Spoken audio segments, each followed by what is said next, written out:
Well, good morning, everyone, and thanks for joining us again as we start this new series called The Problem of God. And I hope that this series will be challenging. I hope it'll be one that you can dig into during the week and also try to examine maybe what you believe. And if you're here with us and you are not a believer in Christianity and you're just exploring, or you're a skeptic and you're doubting, or you're totally against all of these things, thank you for coming. And I hope that as we go through this series that your questions maybe would be answered, and that maybe you'd reach out to us to have a discussion as well. So thank you for joining us this morning. We're going through the series called The Problem of God, and it's based on a book written by a pastor named Mark Clark. And there's 10 chapters to the book. And so we're actually going to be dealing with 5 of them on Sunday mornings and 5 of them on Friday nights. Today, we're going to be talking about the problem of God's existence, okay? But as we go through this series, we're going to be talking about a few other things. Next Sunday, we're going to be looking at the problem of evil and suffering, which is a hot topic. A lot of people have questions about this and can be very troubled. The problem of sex, the problem of exclusivity. Why is Christianity say that it's the way to the Lord? The problem of Jesus. Okay, and so we're going to look at these topics on Sunday mornings. On Friday nights, it's not going to be a teaching time, but it's going to be more of a discussion time. So I'm going to ask you if you can read those chapters ahead of time and join us on Friday nights via Zoom call. And as we go through that, we're going to talk about the problem of science this Friday, and then the problem of the Bible, the problem of the Christ myth, the problem of hell, and also the problem of hypocrisy. So join us on Friday nights via Zoom. You can find out all the information in the Zoom link at our website, uachhome.org/the problem of God. We also have a WhatsApp group, and so if you want to join that, you can do that as well. And share some of your thoughts, and share some quotes, or maybe some difficulties or questions that you might have. We would love for you to participate that way. We've also created a Spotify playlist with some of the songs that we're going to be singing during this series. For example, the song that we just sang right now, which is a new song called The Answer. So feel free to look that up and listen to some of those songs as well. This Friday, as we talk about the problem of science, I have a little giveaway to give to you. So if you join and you're the 10th person to join the Zoom call, I'm going to give to you the book, The Language of God by Francis Collins. And I'm going to share a few quotes from that book today, so you get a little bit of a taste of what that book is about. But if you're the 10th person to join the Zoom call this Friday, then I'm going to give you that book. So try to join on time at 7 p.m. and let's have a discussion. Read the chapter. It's chapter 1 of the book, The Problem of God, and come with maybe some thoughts and questions or things to share, and let's have a conversation together. I want to tell you about a man named Lee Strobel. Lee Strobel was an investigative journalist who worked for the Chicago Tribune, and he was an atheist.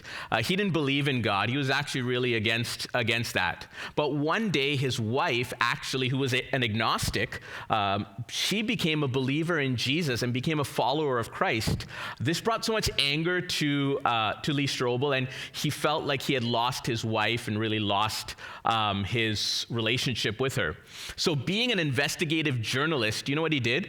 He actually started to research, and he said, I'm going to try to figure out what this really is and disprove the claims of Christ and disprove Christianity. And so as he started to do that, it took him about 1.5 years of intense research and interviews with experts and trying to disprove the claims of Christianity. And Strobel actually ended up accepting the claims of Christ as an investigative journalist, and he became a follower of Jesus. He went on to write this book here, The Case for Christ, and many other books as well that he wrote, and this book, Case for Christ, was actually made into a movie if you want to check it out. But today's topic is related to the existence of God. And it's impossible for me or anyone to prove scientifically that God exists. Now, today's message is going to be a little bit more scientific than it will be verses from the Bible if you're accustomed to that. And so you might feel like you're in a science class today versus in a church, but it's part of the theme of this message today. So it's impossible for me to prove scientifically that God actually exists. But what I'd like to do is to try to show you that that a rational look at the evidence will actually point us towards a creator instead of pointing us away from a creator. And that's the conclusion that Lee Strobel came to as well, right? Everyone has a belief system. You have a belief system, I have a belief system, right? And so we need to figure out as well, can we honestly and rationally just follow the evidence instead of maybe our own biases? So the thesis of this message is very simple. It's this: it is more rational to believe that God exists than that he does not. Okay?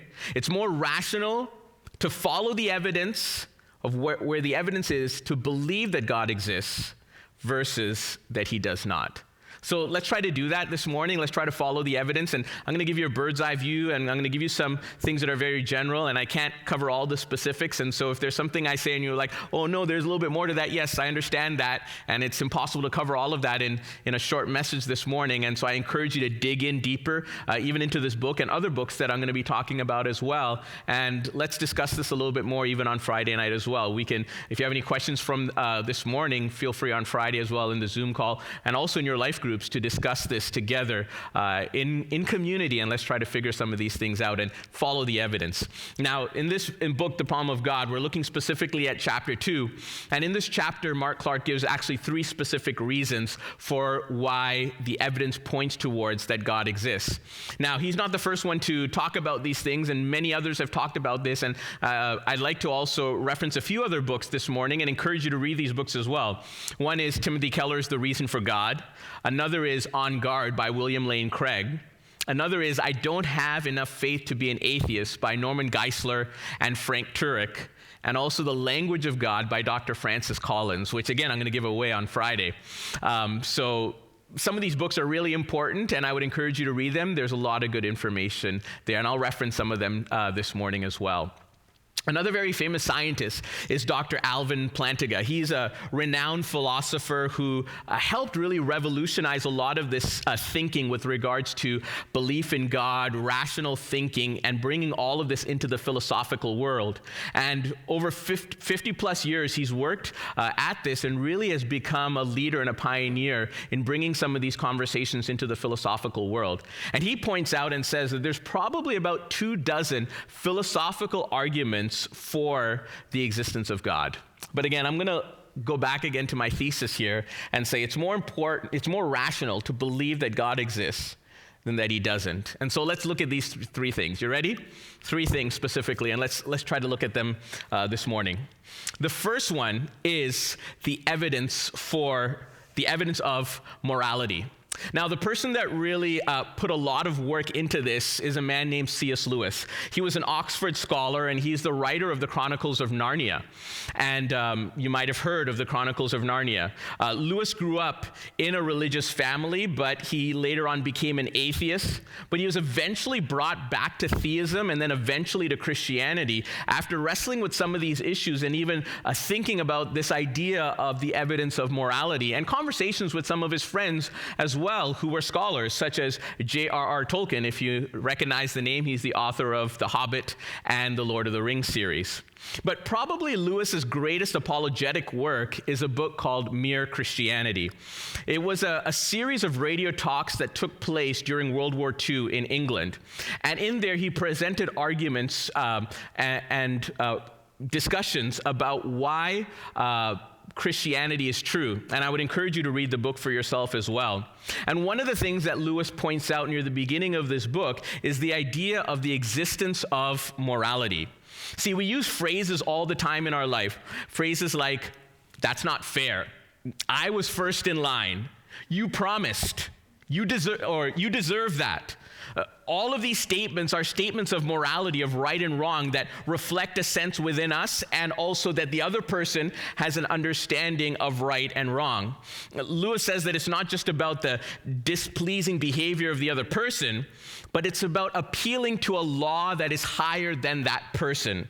Right? It's the rule of law or morality that both of them share. He says in Mere Christianity this. He's appealing when he's talking about two people having a conversation and maybe having a discussion that says, oh, that's not fair or this is not fair. He's saying that that person is appealing to some kind of standard of behavior, which he expects the other man to know about. It looks, in fact, very much as if both parties had in mind some kind of law or rule or fair play or decent behavior or morality or whatever you like to call it, about which they really agreed. You can see this. If you have kids, you can see this right away, even from when they're young. There's arguing, there's going back and forth. That's my toy. I had that first, about TV time or homework. Oh, it's not fair. Well, how come I have to always do the chores? Where does this sense of right and wrong actually come from, right? Even if you just take the events of this world for the past, say, 2 years, there have been a lot of things that have been unsettling and unjust and unfair, and there's been a cry for justice. There's been a cry for equality, racial equality, a cry for fair treatment of others, a cry for love for the disenfranchised, for help for the poor. Where do we get all of these ideas? Where do we get this sense of morality or this sense of right and wrong? Christianity points us towards a moral law within us, and if it does that, then we also have to ask the question, is there a moral lawgiver? Now, there are some arguments against this as well, against this evidence of morality. One of them is the relativistic understanding of morality, right? This is when we have our own sense of morality that's very subjective. This is what I feel is right? And then we sometimes impose that sense of morality on other people. Now, this can become very problemsome as well, because if one person's morality says, well, I can treat somebody of a different skin color differently, right? And they say, well, that's what my morality says, and it's relativistic, then that becomes a real problem within society. Or to say, oh, well, I'm okay cutting this person's hand off, it's fine for me, right? Then how do you argue against something like that? Another argument against this idea of evidence of morality is that morals come from evolutionary development. Right? And this also poses a lot of problems as well. Because when we look at evolutionary development, we see that what evolution teaches us is that it's a fight for the fittest. It's the fight for survival. So if someone is disabled, you leave that person to die. If someone is not beneficial to the existence of humanity, if someone's not beneficial to survival, then you leave that person behind. You don't fight for that person. But everything that's within us, and you can see that in the world around us, cries for justice for the disenfranchised, cries for justice for the poor, cries for justice for the disabled or those that don't have. And so when you look at biology and when you say, well, morals can come from evolution, then there's a real problem, because everything we understand of evolutionary biology goes against what our morals are screaming out and crying for right now. I recently finished a book called Sapiens, A Brief History of Humankind. Not normally one of the books that I read, but I'm expanding a little bit of my reading. It's written by a historian, a philosopher, a professor by the name of Yuval Harari. And he's an evolutionary biologist, and he weaves this amazing tale of how Homo sapiens passed through the cognitive revolution and developed language and society and other things. But it's all about this idea that Homo sapiens rose to the top, that the Homo sapiens became the apex predator in the earth, in doing evil and bad to others so that they can survive. All of what's depicted in the book is a story for the fight for the top position. It's a battle of dominance. It's a shocking carelessness of other species, other fellow sapiens. Nothing comes close to a call for justice and equity and equality that we feel today. In the book Problem of God, Mark Clark says that Hitler actually carried out the morality of evolutionary theory to its natural conclusion, right? Which sought to favor one race over another. In Hitler's book Mein Kampf in 1925, he wrote, quote, "If nature does not wish that weaker individuals should mate with the stronger, she wishes even less that a superior race should intermingle with the inferior one. Because in such cases, all her efforts throughout hundreds of thousands of years to establish an evolutionary higher stage of being may thus be rendered futile. He who does not wish to fight in this world where permanent struggle is the law of life has not the right to exist." Can you see how that is totally against what our morality calls out for, what God has put within us, right? And that's why this evidence of morality points towards a creator, points to someone, a moral lawgiver that has put something within us. Dr. Francis Collins, he's the director of the National Institutes of Health. You might be familiar with the name Dr. Anthony Fauci because of all that's going on with coronavirus right now. Well, Dr. Francis Collins is Dr. Anthony Fauci's boss. And Dr. Francis Collins also was the one in charge of the Human Genome Project in mapping out the human genome. And this is what he says about this contrast of morals with what evolutionary biology will tell us versus what we feel within us. He says agape, or selfless altruism, presents a major challenge for the evolutionist. It is quite frankly a scandal to reductionist reasoning. It cannot be accounted for by the drive of individual selfish genes to perpetuate themselves. Quite the contrary. It may lead humans to make sacrifices that lead to great personal suffering, injury, or death without any evidence of benefit. And yet, if we carefully examine that the inner voice we sometimes call conscience, the motivation to practice this kind of love exists within all of us, despite our frequent efforts to ignore it. See, what he's saying here is that we have this selfless altruism within us. Where did it come from?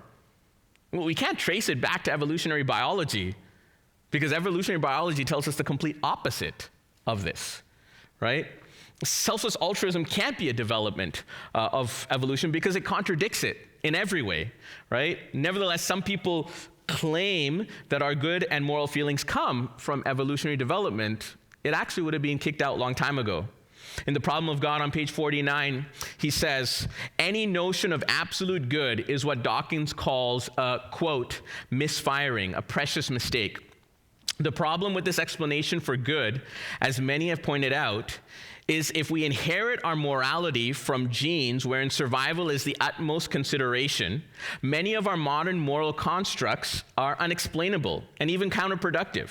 For instance, why would laying down your life for people you have never met be considered heroic rather than stupid?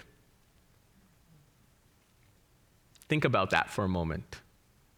And here again, coming back to the initial premise, let's follow rational evidence.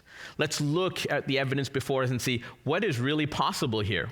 I love what Timothy Keller says. He says this in his book, The Reason for God.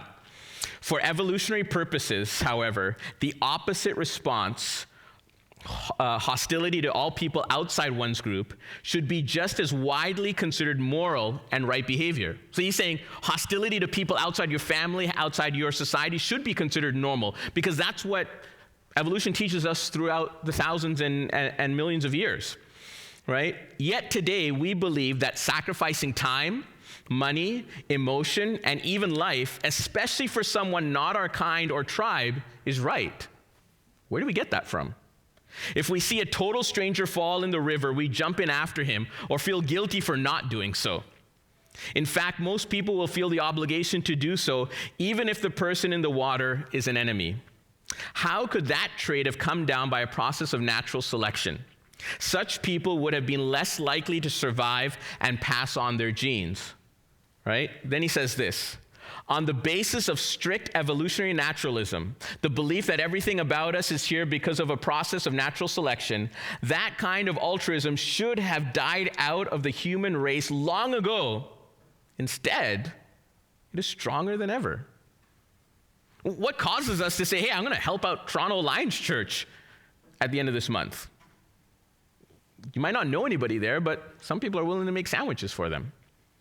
What causes us to help the disenfranchised, to help the poor, to help the needy? Mark Clark, in his book, he gives two examples. One is about his friend when he was working at Michael's. His friend said that, I believe all morality is culturally constructed, relative, right? Remember we talked about that before, relative moralism, a product of our evolution, and that it's wrong for our Western ideals to be projected onto other cultures. And some people believe this relative moralism where we don't want to project our moral values because of our culture on other people, and our morals are based on our culture, not on something that's innate within us. So Mark Clark challenged him and said, what if we went to the jungle and we went with your sister and some cannibals caught your sister, killed her, and ate her, and that was okay for them morally? Would you be okay with that? Now, he was in a little bit of a corner there, and he couldn't really get out of there. So he said, although it would hurt me, I would not have a problem with it. Now, do you think we really believe him?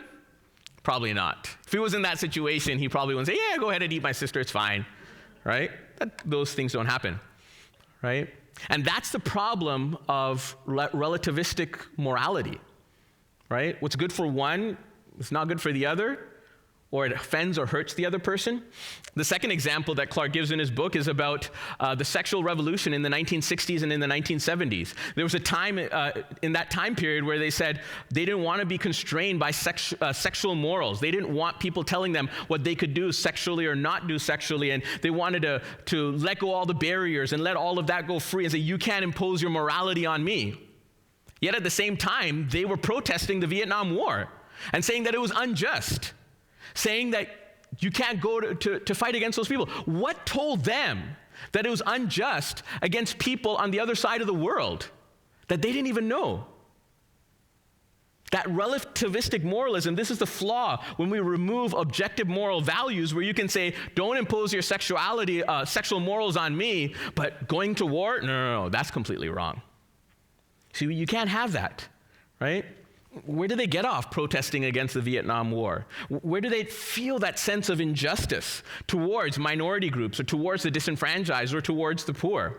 Why not let everyone just fight their own battle? And that's where people like C.S. Lewis and Collins and others found that the evidence of the moral law was working in their hearts and pointed them towards a moral lawgiver, pointed them towards a creator. That's what it says in Romans chapter 2, verse 14 and 15. Even the Gentiles, or Gentiles meaning people that were outside of the family of God, people that didn't know God, who do not have God's written law, right, like the Bible or something God had sent down, show that they know his law when they instinctively obey it, even without having heard it. They demonstrate that God's law is written in their hearts, for their own conscience and their thoughts either accuse them or tell them they are doing right. See, here, we understand you don't need to be a follower of Jesus. You don't need to be a Christian to be a good person, because God's laws are written upon our hearts. And here he says, even when the Gentiles or people that don't know God or don't even know what the law of God is, they obey it instinctively from their hearts because the moral lawgiver has put that within them. Right? There are lots of people that are not followers of Christ or followers of Christianity or even claim a theistic belief, that are great people, that are advocating for justice, that are advocating against racism and against the disenfranchised and trying to help the poor and want fairness and equality. Where do they get that from? Paul here says in Romans 2, it's because God, the moral lawgiver, has put something in their heart. Paul clearly says it's about the common law, the moral law, written within our hearts, that's helping us to do what is right. So when we still see sin and injustice, and in the previous example about even a tribe wanting to eat somebody, cannibalism. So what happened to the moral law there? Well, just because the moral law is not obeyed doesn't mean you can toss the whole moral law out. As Mark Clark says, he says, quote, morals are not a matter of mere taste or opinion any more than math equations. Human beings may not get the moral math problem correct, but that doesn't change the fact that there really is a right answer. And later on he says, the very fact that something within us is repelled by racism, sexism, and unequal treatment of the poor and disabled begs the question that such convictions would have to come from somewhere, for they are not natural, right? And so in this section about morality, we really need to understand and see that there is a moral lawgiver. Look where the evidence points. Look within us and look and see what all of this is about. These are contrary to the nature convictions and strong natural evidence, rational evidence for the existence of God. Collins says, Dr. Francis Collins says, I had started this journey of intellectual exploration to confirm my atheism. He started investigating some of this because he wanted to prove that atheism was right. That now lay in ruins as the argument from the moral law and many other issues forced me to admit the plausibility of the God hypothesis, right? So let me ask you, let's look at this rationally, right? Let's look and understand what is this moral law and how we relate to each other and see, does it point to something that's bigger than us? The second thing is the evidence of cosmology. William Lane Craig is a philosopher and a theologian who wrote the book On Guard, Defending Your Faith with Reason and Precision. His influence on cosmology is enormous, and he popularized what's known as the Kalam cosmological argument. It started from the 12th century Muslim theologian Al-Ghazali, and William Lane Craig, he actually added to that. He added scientific and philosophical arguments, which became a really good argument that points towards the existence of God. And it goes something like this. There's three premises. The first one, whatever begins to exist has a cause. Number two, the universe began to exist. And number three, therefore, the universe has a cause. Okay?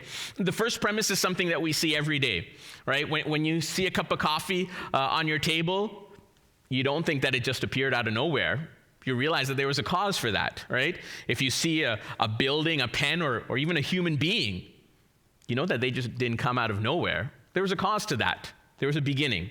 For years, atheists and agnostics were able to tune back to the fact that the universe was eternal, that the universe existed forever. And so there was no first cause, and you didn't need to look for a God or something bigger because the universe was there. It was eternal. But when Einstein developed his theory of general relativity, he made this theory, but he realized that there was one thing that was wrong. He realized from his theory that the universe should actually be expanding or contracting. So instead, what Francis Collins says, he says that Einstein introduced something of a fudge factor because he wanted to keep a steady state of the universe. He didn't want the universe to be expanding or contracting. Some people say that later on, it was reported that this was one of Einstein's greatest mistakes or greatest regrets, that he made this mistake. But later on in the 1920s, Alexander Friedman and George Lemaitre took Einstein's equations and came up with a theory that the universe was actually expanding. Now, they didn't have scientific proof for it, but based on Einstein's theories and equations, they said the universe must be expanding. Then in 1929, along came this man named Edwin Hubble. You might have recognized his name. The Hubble Space Telescope that was launched in 1990 was named after him. And he made some observations from his observatory that actually confirmed Friedman and Lemaitre's theory. Right? It's sometimes called, it's recognized as probably one of the greatest discoveries in the 20th century. He observed a red shift of light, which was the stretching of light waves as galaxies move further and further away from us, right? Now, without going into a huge explanation for this, basically what it comes down to is that the universe was expanding and getting bigger. And Hubble was able to see this, right? And it confirmed the theory of Friedman and Lemaitre's theory, right? And the galaxies were actually at rest, but the space itself was getting bigger. And so Friedman and Lemaitre's model became known as the Big Bang theory. As you trace the expansion of the universe back in time, you come back all the way to a starting point, when all the mass of the universe was compressed into some single point. And then the question is asked, well, what caused that starting point? What caused that beginning? Now, there are so many other things that confirm the Big Bang theory. Of course, Einstein's theory of relativity, as I mentioned before, confirmed it. The abundance of helium in the universe. In 1965, there was a discovery of cosmic background radiation, and I won't go into all of those details, but also one of the biggest biggest theories or laws in the universe, the second law of thermodynamics, which says that in a closed system like the universe, things will become increasingly disorderly, right? So for example, if you had a bottle and you injected some gas into there, the molecules would eventually spread all throughout that bottle. The molecules wouldn't just go towards one area of the bottle, but it would eventually spread over the whole bottle until it comes to a state of equilibrium, right? And the reason for this is that there's so many more ways for molecules to be in a disorderly state than it to be in an orderly state. So the natural conclusion from this is that all of the energy in the universe is going to spread itself out evenly in this closed system of the universe, right? Until it's all equal throughout the universe. And scientists call this the heat death, right? And so here's the hard question. If the universe is eternal and infinite, then why has it not reached heat death already? And therefore, the second law of thermodynamics helps us to see that the universe actually had a beginning, had a starting point. The universe started in one place, right? And so they estimate it to be about 13.8 billion years ago. Genesis 1:1 says, in the beginning, God created the heavens and the earth. I think that's where the starting point was. The Big Bang wasn't always accepted as in the scientific community. Sometimes we think, as Christians or religious people that pushed away the Big Bang theory, they didn't want it. Actually, the Big Bang theory supports the idea of creation even more. And that's why scientists actually didn't want people to believe, didn't want the Big Bang theory to be true. And they tried so many things throughout the years, throughout the decades, to try to have other theories. But eventually the Big Bang theory always won out, and now by large consensus that it's accepted. Here's a quote by the associate professor of physics, J.M. Wersinger. The Big Bang was hard to accept, right? Because, quote, given to the Judeo-Christian idea of beginning of the world, it also seemed to have to call for an act of supernatural creation. It took time, observational evidence, and careful verification of predictions made by the Big Bang model to convince the scientific community to accept the idea of a cosmic genesis, a successful model that imposed itself on a reluctant scientific community. And so we go back to this Kalam cosmological argument, right, that William Lane Craig is proposing, that whatever begins to exist has a cause. The universe began to exist, and therefore the universe has a cause. The question is, what's that cause? And that's what I want to challenge you with as well. Let's look at the evidence. Look at where it points to. Let's look at where it leads to in a logical way, right? Francis Collins said, "The Big Bang cries out for a divine explanation. It forces the conclusion that nature had a defined beginning. I cannot see how nature could have created itself. Only a supernatural force that is outside of space and time could have done that." Right? In Psalm 8, I love it when it says, "When I look at the night sky and see the work of your fingers, the moon and the stars you have set in place," talking about God's handiwork and God's creation. The third thing, and the last one, is the evidence of design, right? When we look at the world around us, we can see the complexity, and I would say even the fingerprints of God. There are so many things within our universe that are so finely tuned within its constants that in the universe, if even one of them were to change, it could mean the elimination of humanity. Scientists use something that's called the anthropic principle to try to reason why the universe is so finely tuned and why human life exists. Norman Geisler and Frank Turek outline a number of them in their book, I Don't Have Enough Faith to Be an Atheist, and I'll just cover a few of them, right? The first one is the oxygen level on Earth. The oxygen level in the atmosphere is 21%. If it was 25%, there would be spontaneous fires. If it was 15%, we would suffocate. Atmospheric transparency, right? It means like how much radiation and how much waves come into our Earth. If it was too transparent and there was too much solar radiation, then it would destroy us. But if it was less transparent, right, then there wouldn't be enough of what we need. Moon-Earth gravitational interaction. If there was more of this, then there would be greater tidal waves and other things would be way too severe. If there were less, then there would be orbital changes that would bring climate instabilities. Life on Earth would be impossible, right? Carbon dioxide levels, right? If the CO2 level were higher, there would be too much greenhouse effect and we would burn up.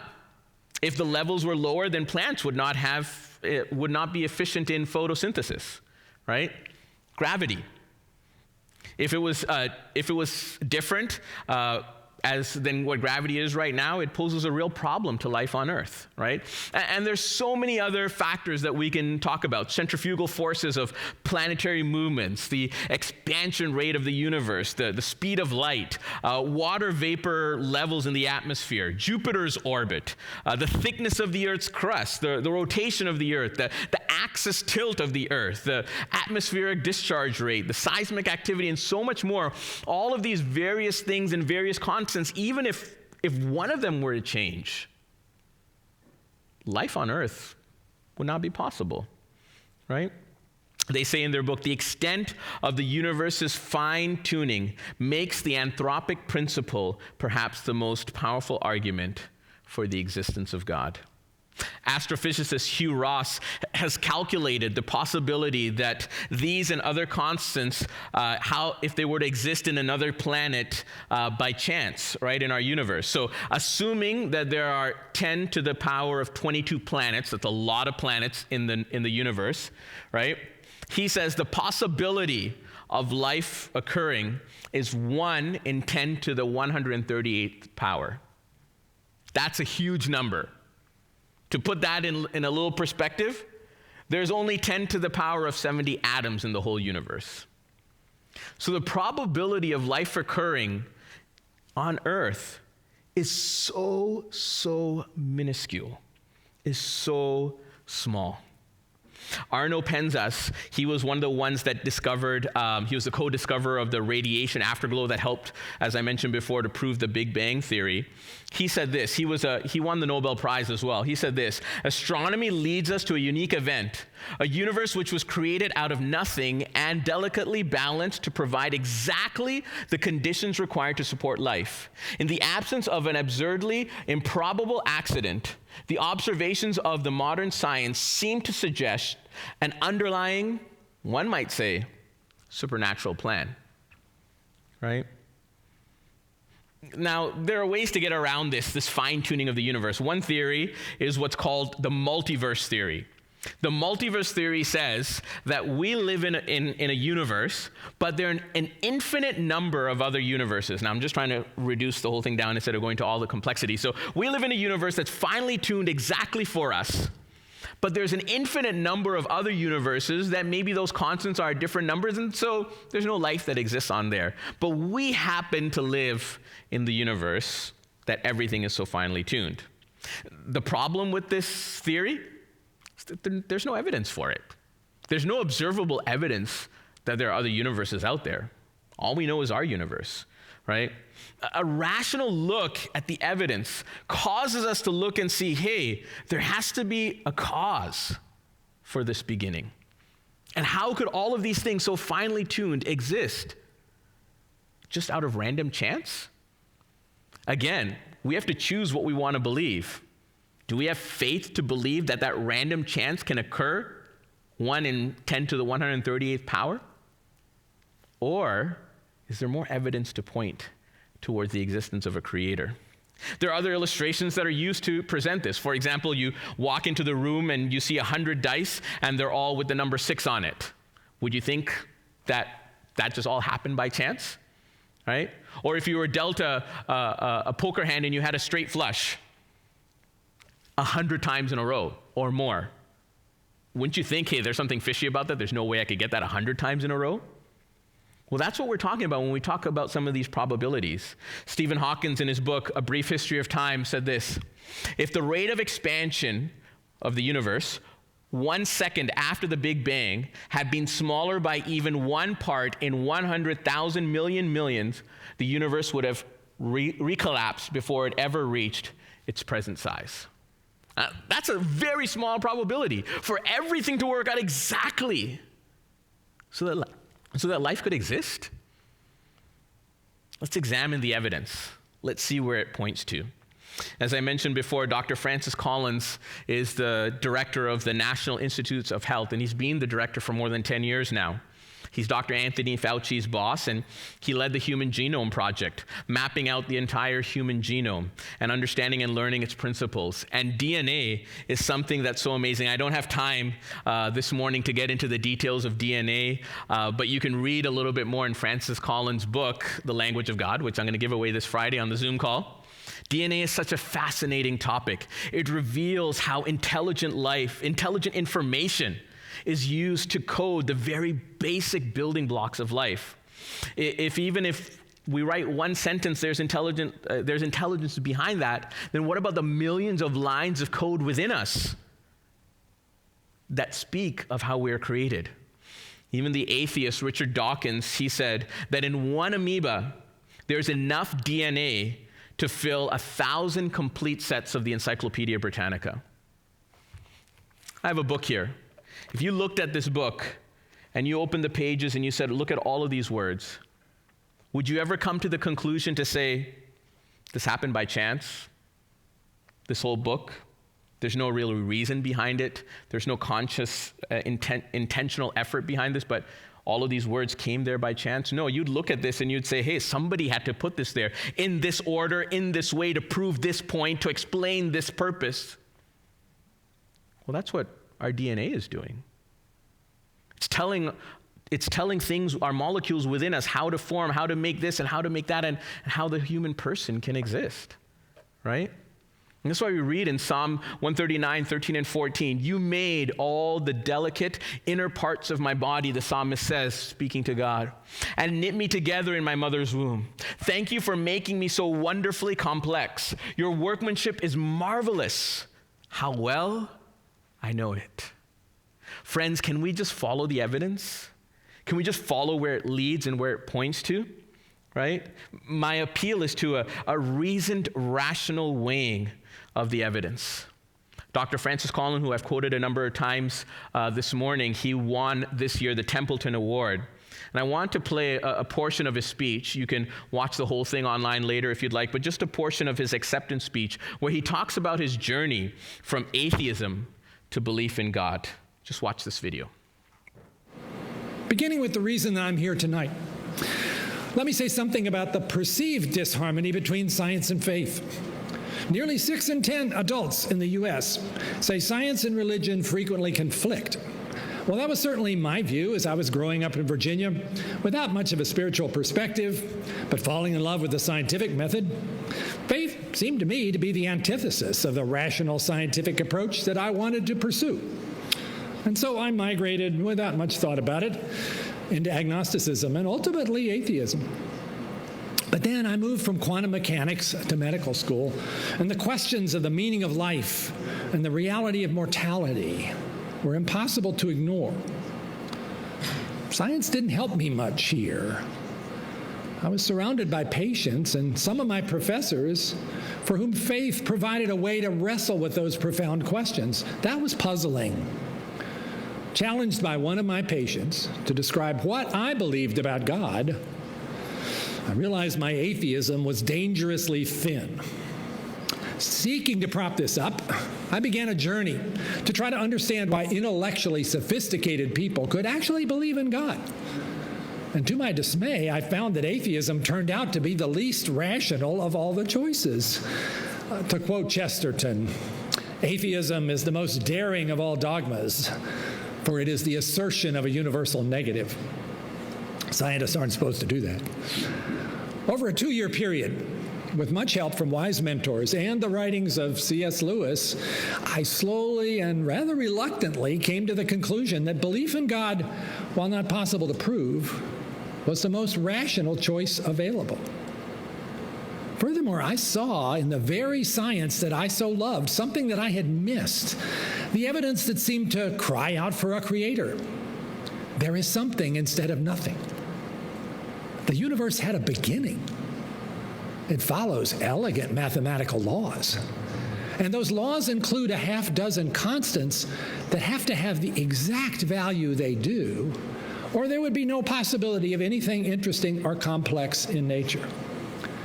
God must be an amazing physicist and mathematician. But would he or she actually care about me? The major world religions seem to say yes, but why should I trust that? And then I met the person who not only claimed to know those answers and to know God, but to be God. That was Jesus Christ. I had thought he was a myth, but the historical evidence for his real existence was utterly compelling, including his life, his death, and yes, even this, his resurrection. And as the truth of the New Testament sank in, I realized I was called to make a decision. In my 27th year, I could simply not resist any longer. With some trepidation, I knelt in the dewy grass on an October morning somewhere in the Cascades, and I became a Christian. Friends in whom I confided my newfound faith predicted this would be short-lived. After all, I was by then a physician who was interested in studying genetics. Genetics means DNA. DNA means evolution. And by then, I was convinced that evolution was not only just a theory, it was supported by evidence that made it about as compelling as gravity. Surely, they said, my head would explode when the conflicts emerged. But that never happened. Friends, this morning I've given you a big picture overview. There's so many more finer details that I couldn't get into, and there's so much more that we could discuss and talk about. But I want to encourage you, just as Dr. Francis Collins, as Lee Strobel, looked out for the evidence, searched and researched with a sincere heart to follow the evidence. Going back to my premise and thesis of this message, I think there's more evidence that points towards the belief in God than that he doesn't exist. And I want to encourage you to start that journey as well. And if you're on that journey, we'd love to walk with you and partner with you. If you want prayer, you can join us online for prayer after the service as well. I want to end by this quote from Lee Strobel, who I showed you right at the beginning, this investigative journalist whose life was shattered when his wife became a Christian. And he set out to prove that atheism was right and Christianity and theism was wrong. And he said this: to continue in atheism, I would need to believe that nothing produces everything, non-life produces life, randomness produces fine-tuning, chaos produces information, unconsciousness produces consciousness, and non-reason produces reason. I simply didn't have that much faith. So I leave you with that and ask you, rationally speaking, is there more evidence to prove the existence of God than that he doesn't exist? God bless you.